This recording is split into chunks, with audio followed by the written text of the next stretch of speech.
दिनैथ' गासै जोंनि भारतनि मानसिफोरानो मिथिजोबो जे दिनै जोंनि राष्ट्रीय खेल दिवस जों जायखौ जों नेशनेल स्पर्ट्स डे होनना बुङो दिनै 29 जितु आगस्टआव मिथिखायो बयबो जे जोंनि आगोलनि जितु जोंनि ध्यान चन्द माने सासे मेजर ध्यान चन्द होनना बुंनांगोन जों बेखौ बेनि जोनोम सानानो जाबाय 1905 सनाव दिनै 29 आगस्टआव जोनोम जानायाव बेखौ जेनेबा बेनि जोनोम सानखौ सन्मान लानानै जोङो बे दिनखौहाय 2012 सननिफ्राय फालिबोदों बेनिखायनो जोंबो बे जोंनि ओनसोलाव जों दिनै जोंनि जायगानिनो जोंनि जितु गगामुग स्पर्ट्स एकाडेमिनि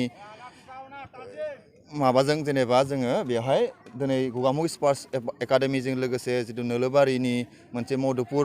प्लेग्राउन्ड माने मोनसे फुटबल स्पर्ट्स एकाडेमि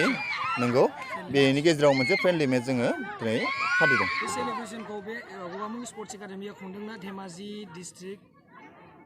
थिगानो बेखौ जोङो आंनाबो बुंनाया एसे गोरोन्थिया जादों जेनेबा जों फार्स्टआवनो जोङो धेमाजि जितु स्पर्ट्स एस'सिएशन दं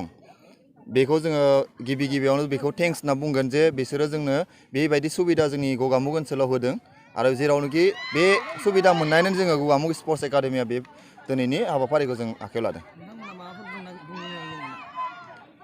दिनै जोंथ' मिथिखायो जे COVID-19 नि जितु महामारि सोलिगासिनो बेयाव गासैबो मिथियो जे जोंनि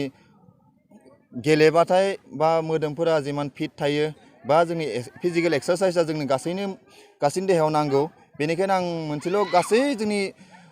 भारतबर्षनि मानसिखौनो बुंनो सानो जे फिजिकेल एक्सारसाइसखौ बयनोबो नांगौ बेनिखायनो गासैबो बे फिजिकेल एक्सारसाइसखौ मेनटेन खालामबा मोजां होनना सानो